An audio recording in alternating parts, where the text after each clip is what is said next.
Okay, let us start. And I need to bring the annotation. Okay. Yeah. And so last class, I remember we discussed about arc sort. Okay. And we last class we haven't get a chance to discuss like the operation along axis. So today let us start here. So apply operations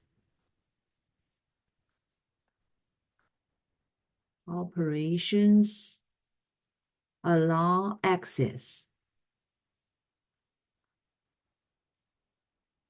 And if you recall, last class we also discussed so U functions. They are element-wise. So that's one of the key feature for NumPy ND array. Okay, and the vectorization and the broadcasting rule.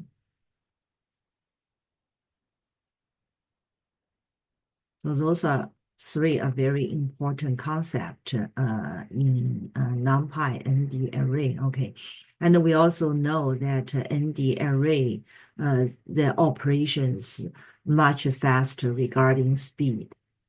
So speed is faster and also use less memory. Okay, compare with like a list. So it's quite efficient. And so about some operations, okay. So over here, and we also discussed you can use array, the NumPy array function to create a NumPy ND array, okay. And here we pass in a list, and the items of the list are also list. Okay, so this is kind of like a 2D. Okay, but in list we don't have like a 2D list. Okay, but kind of like a nested list, and you use this kind of nested list to create a 2D array. And this 2D array it will look like 5, 6, 7, 8, 9. And then you have 15, 16, 17, 18, 19. And then 115, like to 119, and 105 to 109. So this is the 2D array. And also be careful about the difference of the array and the list. If you take a look, list, the item separated by comma, okay, and within the list, they are also separated by comma. But for NumPy array, there is no comma, okay. Okay, so anyway, so we have this two-dimensional array. So what this function does is to do summation, okay. Do summation, and here it says the axis is 1. Axis is 1, so it's going to do addition, do summation from all different columns. So axis 1 represent a column. Second dimension, axis is 0, that's from different row, okay? And that's the first dimension. So it's going to do summation from all different columns, row by row, okay? So what it will return, so you're going to summation of those and it has some values. So it's 35. And then you're going to summation the second row and have a calculated result, and then do the third one. So do the summation from different columns for that specific row, okay, and come up with the result. And the same thing for the last row. So the result, you are going to have a one-dimensional array, okay. So that's the sum, this function. And the mean is fine to mean value. And the same thing, it's along some axis. So this time, you do the mean calculation for the values from row. Okay, so then it's for each column. So first you're going to do like 5 plus 15 plus 150 plus 105, and then divide by 4. So that's how you come up with this value. Okay. For the first column, and then you go to a second column, third column, fourth column, and the fifth column. So that's why here we have 5 values. So this is, you get the value from different row, okay, and for each specific column. So that's axis is 0. And what next is COMSUM. COMSUM is cumulative summation. Okay, so cumulative summation, so it's, let's pick a different color. So cumulative summation is for the first row, because axis is 0, is it? So it's 5. And then you, next row it's 15. So 15 add to 5, then it's going to be 20. So you add upon it. And then 115 add to 20. So it's going to be 135. And then you add 105 to 135. So it's 140. Oh, it's 240. 240. So that's a cumulative summation. It's different from sum. It's a cumulative, okay, from different items. And what the next one is to do the sorting. So this sort is going to sort from the rows, okay, from different row. So then in this case, for the original value, it's 105 here. So this row basically will switch with that 115 row, okay. So that's a sort function. And argsort we already discussed the last class, okay. So that's about this section. So basically it's discuss operations along different axes.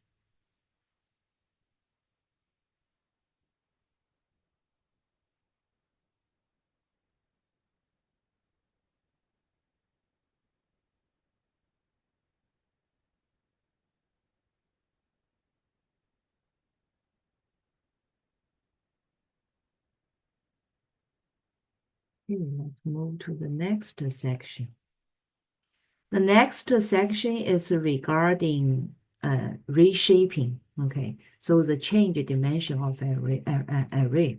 So there are some functions that we can call, okay, like a reshape, resize, revel, and transpose. Okay, so here similar, we are going to create a two-dimensional array using list. Okay, and initially, this array will be, it's 4 rows, so 4 by, and we have 5 columns, so 4 by 5 array, two-dimensional. So you have 4 rows and 5 columns, okay.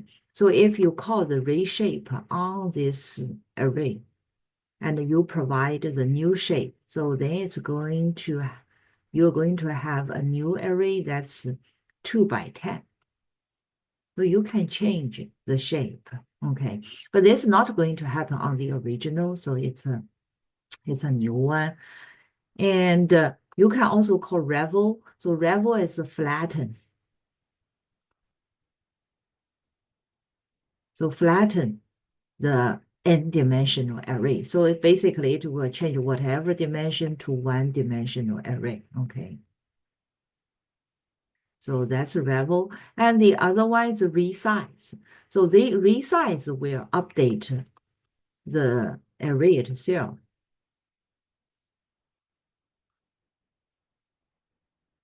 So it will impact itself. So this time it's going to change it to 10 by 2. Okay, still 2-dimensional, but it's the 2-dimensional array itself.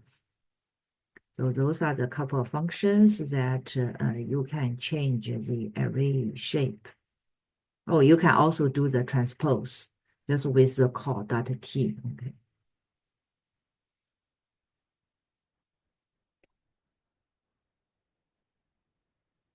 And we use resize, reshape, revel frequently. And this next is also you can increase the dimension.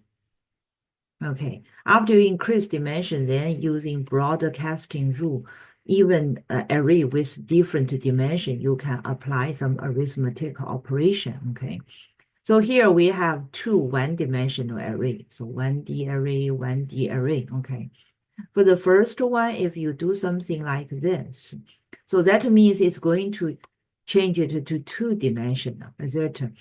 So for the first dimension, it will use all of the original values. For the second dimension, so it's added, it's called a new axis. Okay. So after this, you're going to have this two dimensions. So this is 1, 2, 3, 4, 5. This is a 4 by 1 two-dimensional array. Okay. And then you're going to add this 5 by 1 array to this 1 by 3. So ARR2 is 1 by 3. This is 5 by 1. Okay, you're going to add them together. So how you are going to do it, you are going to kind of like expand both. Okay, expand both and then add them together. That's how you come up with the result is a 5 by 3 array. Okay, so basically you're going to expand the first one to expand to 5 by 3. So all 1 for the first row, for the second all 2, for the third all 3, something like this, is it? And for the second one, then you're going to have 5 column and each 5 row, each row will repeat 5, 4, 3. Okay, then you can add both together. So they are going to be expanded. So this one will also be expanded to 5 by 3. Okay, so that they can be added together.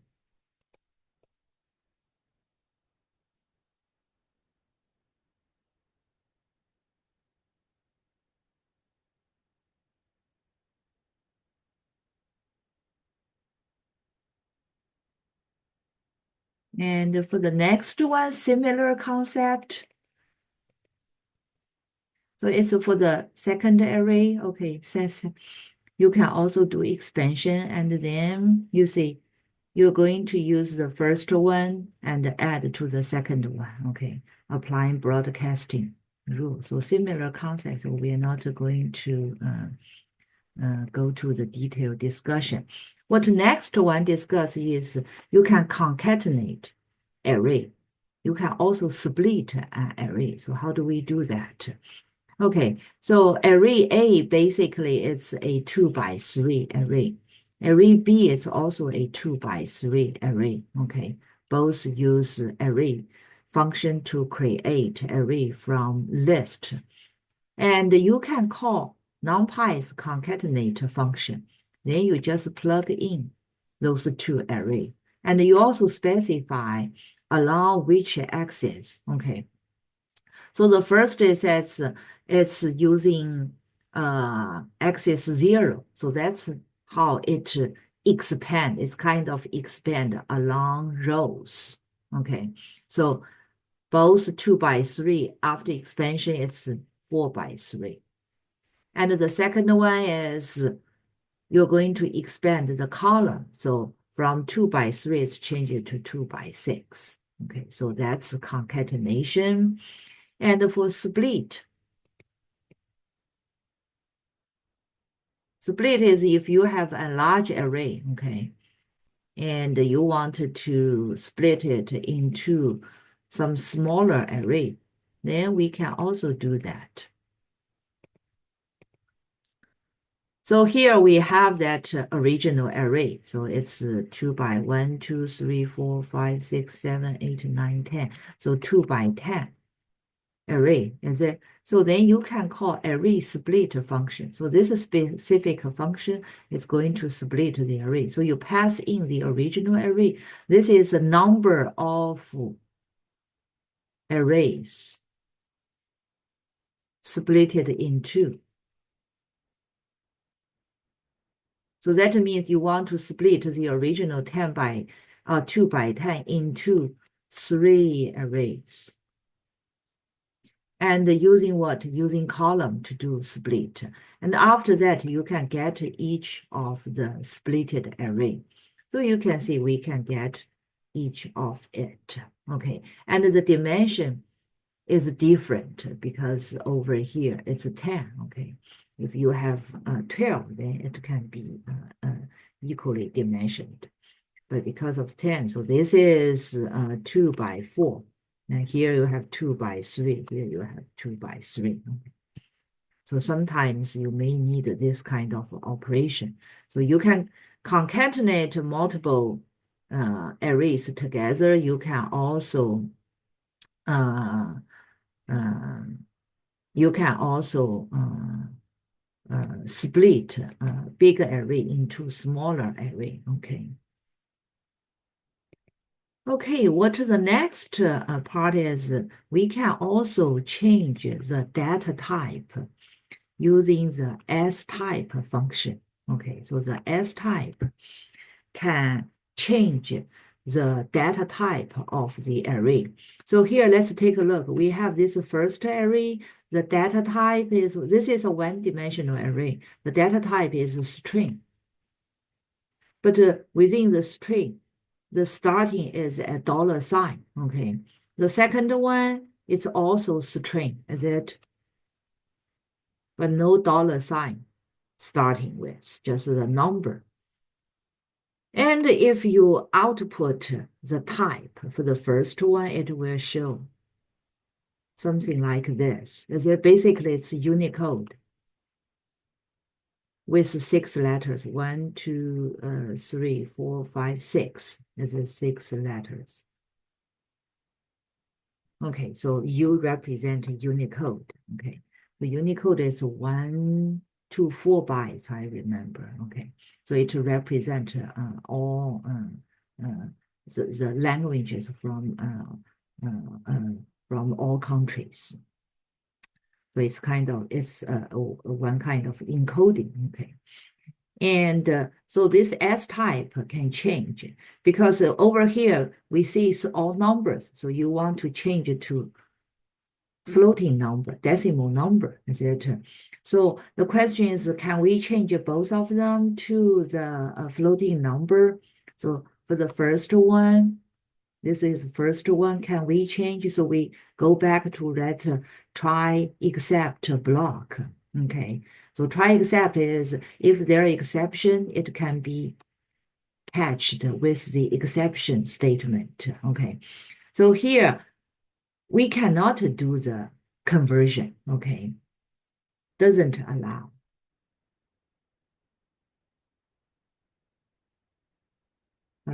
Conversion. So because the $sign followed by the number not compatible,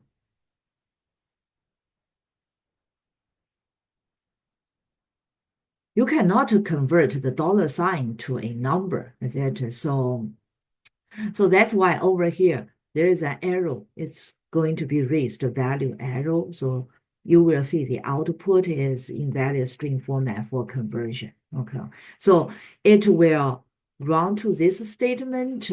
Arrow happens. So this two statement will not be executed. That's how the try-catch block works. Okay, try-except block. So it will skip that and go directly to the except block. So go to this print statement. And then let's see for the second one. For the second case, we don't have the $sign. Okay, so if you run it, you will find, yeah, this is, so can be converted. So it's compatible, is it? Because you just need to take off the quotation mark. Okay. So then in this case, this except block will not be run. So it will run this statement, next one, and the next print statement, and then out of the next statement. but the except block, it will be skipped. So this case, the except block is going to be skipped. And for this case, this will be skipped to statement. Okay, so that's how the try except block. And try except previous in first chapter we discussed is to let your program run gracefully, even in case of there's exception. Okay, very useful. Okay. In professional world, we use a lot of try except, try catch block in other programming language, we call it.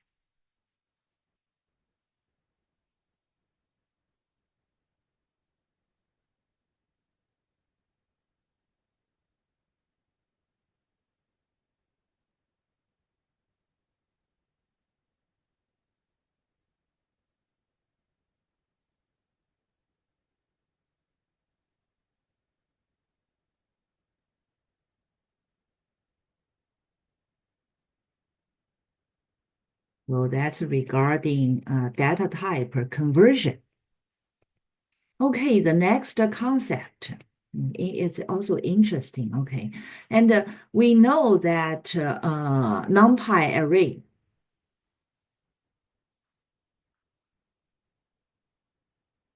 the data type, if you recall, it needed to be a unique type, single type.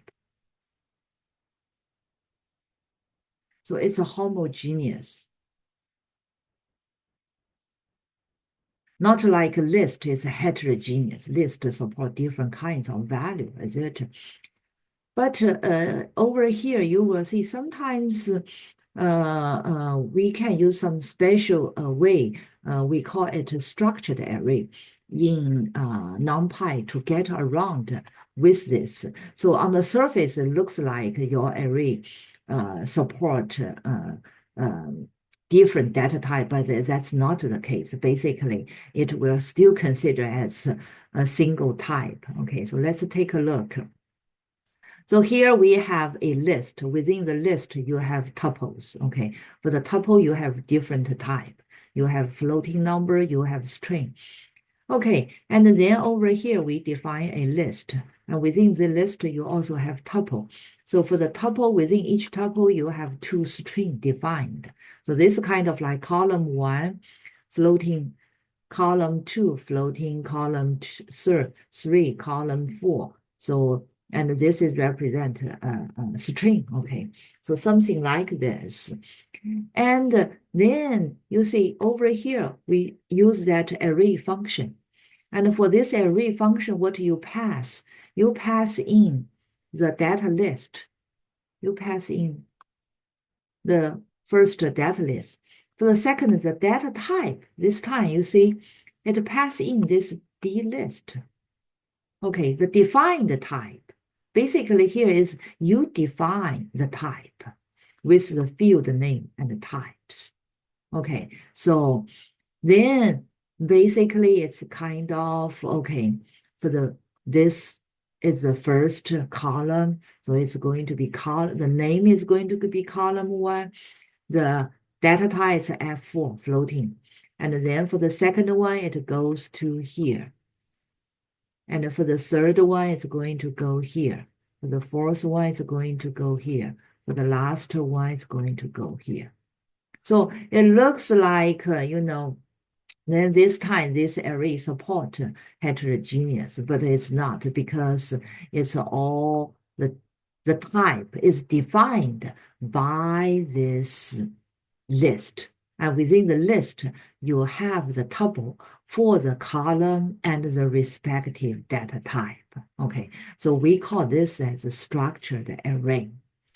And if you output it, you see it's something like this. Okay, it also has parentheses. Okay, so it's different from what we previously saw. But you also see there is no comma separated. So it's still array. Okay, so within array, so it will consider this whole thing as one type. So it is still, so this is one type. It's this one type you defined it. Okay, so it's still supported.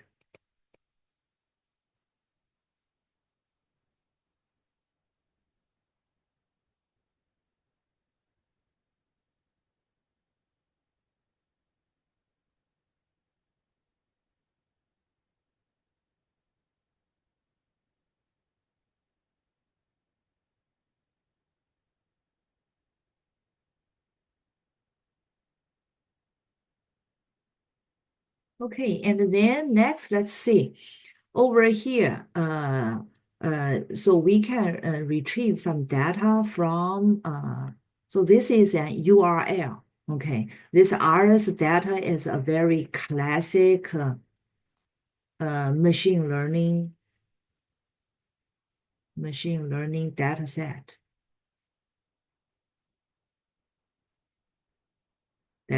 Okay, and it's archived in this machine learning repository. Okay, a very popular machine learning data set training repository. Okay, from University of California, Irvine. Okay, and here is its website. Okay, you can after our class you can try to get to this website to take a look at what the data look like. Okay, basically it's just those iris data. So something looks like this. You have numbers and then the flower type. So this is like a pedal width, pedal length, settle length, settle width, something like that. Anyway, regarded the flower measuring the pedal and the settle something. And then, so this is the a flower type. It's kind of like iris or iris Virginia, Setoso, rose something. Okay. Okay, so then over here, this type, those are similar as what we previously saw, as it's a list of tuples. So you define each individual column and the data type, column name and the type, column name and the type. Okay. And then over here, we call NumPy generate from text. So this is a function, so you can read data from some file. Okay, so retrieving data from file. Okay, so you plug in this URL address, so the website address, but that website needed to have the specialized data. So it's plain text data separated by comma. Okay, it's all just to have those so that then you can read using plain text. It also specify the value separated by what kind of delimiter. Okay, so here it's a comma. So basically this file is a CSV file. Okay, so it's a comma separated value. And here the data type, then you use this specialized, you define the data type. Then after that, this RS will be like the array, NumPy array, okay? And because it's a NumPy array, then you can do this is slicing, is it the first three record? So you have the first one, the second one, and the third one. And if you take a closer look, you will find each item is wrapped around with the parentheses, okay, and no comma. But within it, it does have a comma, okay. That's because you define the type, is it? Yeah. So this whole thing is one type. So that's why it's still allowed. Okay. So this is a structured array. And then over here, this is the third one, the third row. Okay. And the first value. So you can access it using indexing. Okay.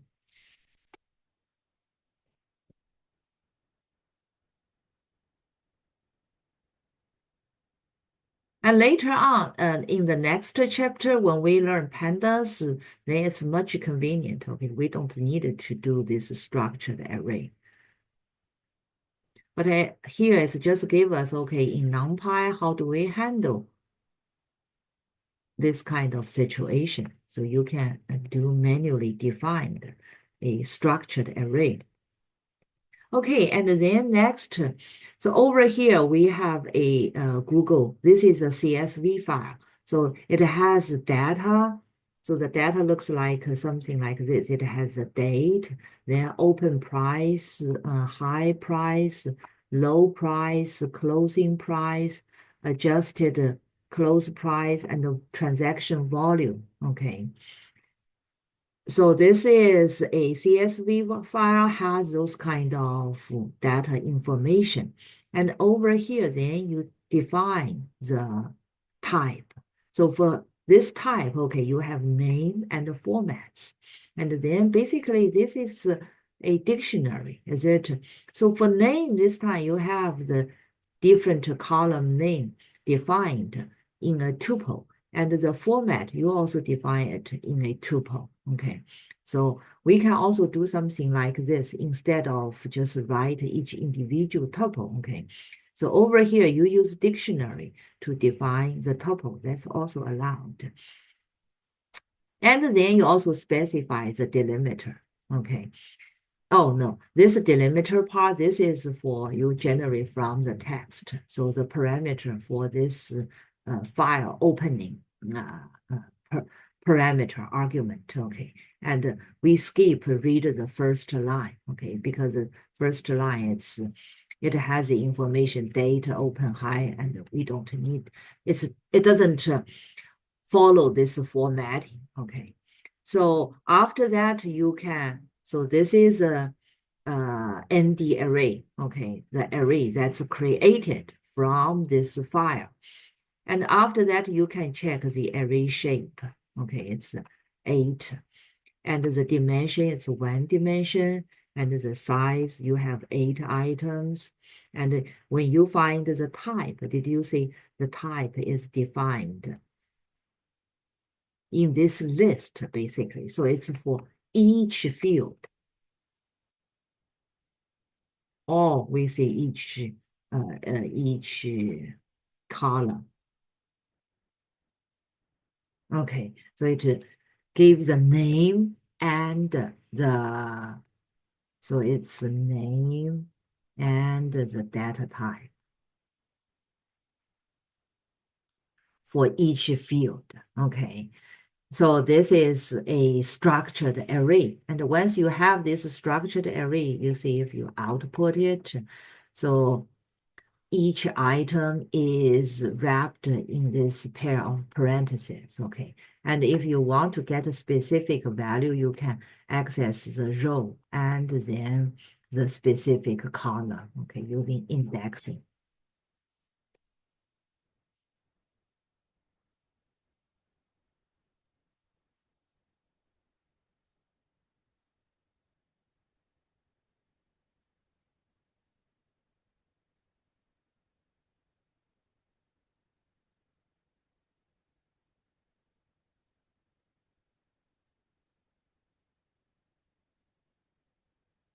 Okay, and then the next one, let's see. So this time, we don't use that get URL that gen text function. Okay, this time we directly open the URL. So here you have the URL, and this time we use URL library request. Okay, so using like this get call to retrieve data from the website. So in this library, you can call the URL open function and then plug in that address. Okay, so this is the simplest case of like web scrolling. Okay, so web scraping, because the data is not directly in your local drive, it's on the website. So you directly access it. So this is the simplest case. Okay. And so you open the file, and then, so this is similar as what we previously learned for file handling in chapter 1. Okay. Then it says you can read the file line by line, and we can extract a number from the line. And here what we plan to do, add it to a list. Okay, so let's see how we do that. So here we create an empty list first. Okay, so this you get the first line. So the first line is some RS data, as it we already saw.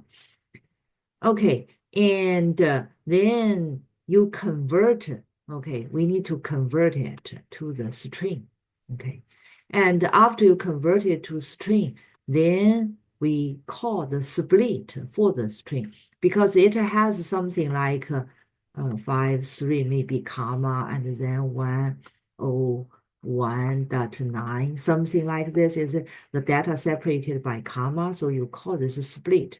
After you call split, basically what this row is a list, okay, and all they are all string, okay. So the row we'll have is like the row is we'll have 150.3 and then 101.9, something like this, okay. That's what the row. And for each line, it has 4 or 5 items. So that's why if your row length doesn't have that much, that means it's the last line. So you call this break statement. Once the break statement, it will jump out of the loop. Okay, so no more continue with the loop. So it will start to execute the print statement. If it is not the case, if it's not the last line, then what it's going to do, because the last item within here is that iris setota something. Is it so string? So we wanted to delete that from this list so that this list just has number. Okay. When the list just has number over here, we use list comprehension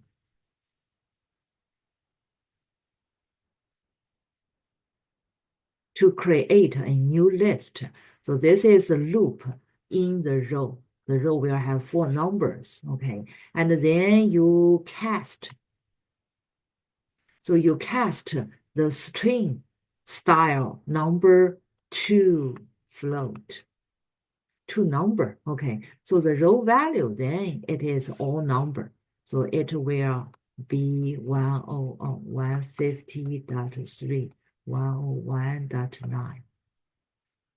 So then to convert string to number, okay? After that, then what you do is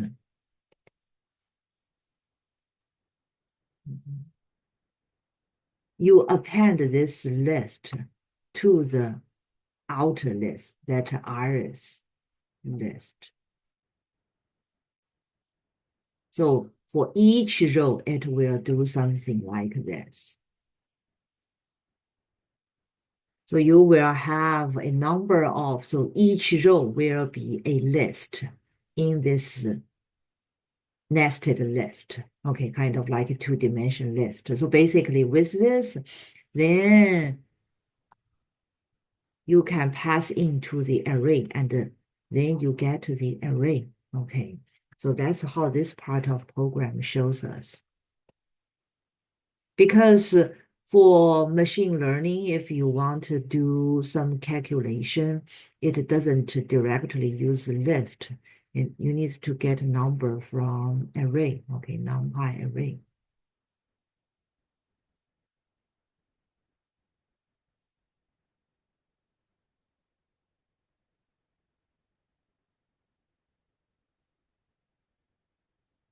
So here just shows us after you get data from a website, and the general case is those data will be string, etc. And then how do you convert them to number, and then further on convert them to an array. What the next one shows the last, this is our last segment is discuss the JSON. In chapter 1, we also discussed JSON, okay? And JSON is quite useful because majority of the website now store all sorts of data in the JSON format, okay? So if you do, you want to scraping data or scrolling data from a website, if you understand JSON, that can help a lot. Okay. And of course, there are also some tools that you can directly go ahead to use to scraping data. But still, there, if we understand JSON, that helps us a lot. Okay. So JSON, if you recall, in previous chapter, it's the curly brackets is JSON objects. And the square brackets is for array, okay? And the JSON is key value pair, name value pair separated by colon, okay? So to use JSON, we import JSON, import CSV, okay? And this is a regular chapter 1 file opening. And this time we want to write some file, write something from the website JSON and store it as a CSV file. Okay, so how do we do that? So for this CSV file, we want to, so this is the file we are going to write the data to. Okay, write the data to, write a JSON data to save it as CSV file. And then you call the CSV writer function, okay, and plug in the file handler. And then next, let's see. So this is a JSON file. We open it as read format, okay. Then it will do line by line processing. Oh, it's not by line because this is a JSON file, okay. So it will load each JSON record. Each JSON record. Okay. So you call the JSON's load, okay, and it will, using this loop, record by record. So for this record has like for the color, and this is the respective value. For category, you retrieve the respective values. Is this similar as a dictionary? Okay, the type. So this is a dictionary. Is it the get? If the type does exist, it uses that value. If not, you use the default name. Okay, and for code, we just skip. And because under scope, you have the color and the hex value. So you go ahead to further retrieve the respective JSON objects.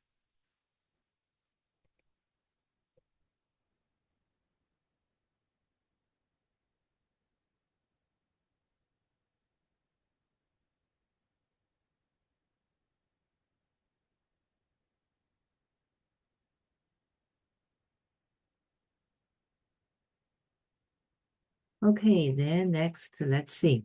So here, you may also read the first line. The first line may be just a header of CSV file. It has nothing to do with the JSON data, is it? So if that's the case, you just want to write back each column. So this will be the column for CSV file. Okay. And then we can write back each row, okay, to the CSV. Okay. So basically it's kind of like you have color, then you have category, have type, and you have that RGBA, you have hex. So this is a column, is it? And then you get the specific color. So maybe this is red, then comma, and the category. It may be a flower, let's see. Something like it's all string, okay. And the type is rows, suppose. Okay. Then the RGBA, okay. And the RGBA, if you take a look, the RGBA, it's a list, is it? So if you directly write the list to the right row, it doesn't accept that. So that's why you need to convert it to string, okay? So it will be stored as a string, that 255. Okay, as a string. And similar for the hex value, you need to convert it to string. first to write back and then comma.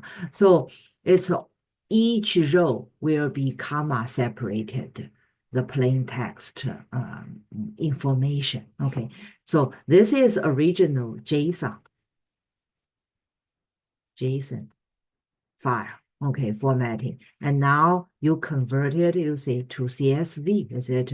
So CSV is just has the name for each column, and then you have the row by row and all values separated by comma. Okay, so that's how you get from some websites, a JSON file, or you have some program, you can retrieve data as JSON format and then write back as a CSV file. Okay, once you have CSV file, then you can do further processing. Okay, so that's all of the information for this chapter, okay, for the NumPy chapter. So we finish this chapter, and next week we are going to start with chapter 3. So move to pandas, okay. So when we learn pandas, we all deal with that CSV file, okay. So that's all for today. So I'm going to stop the recording.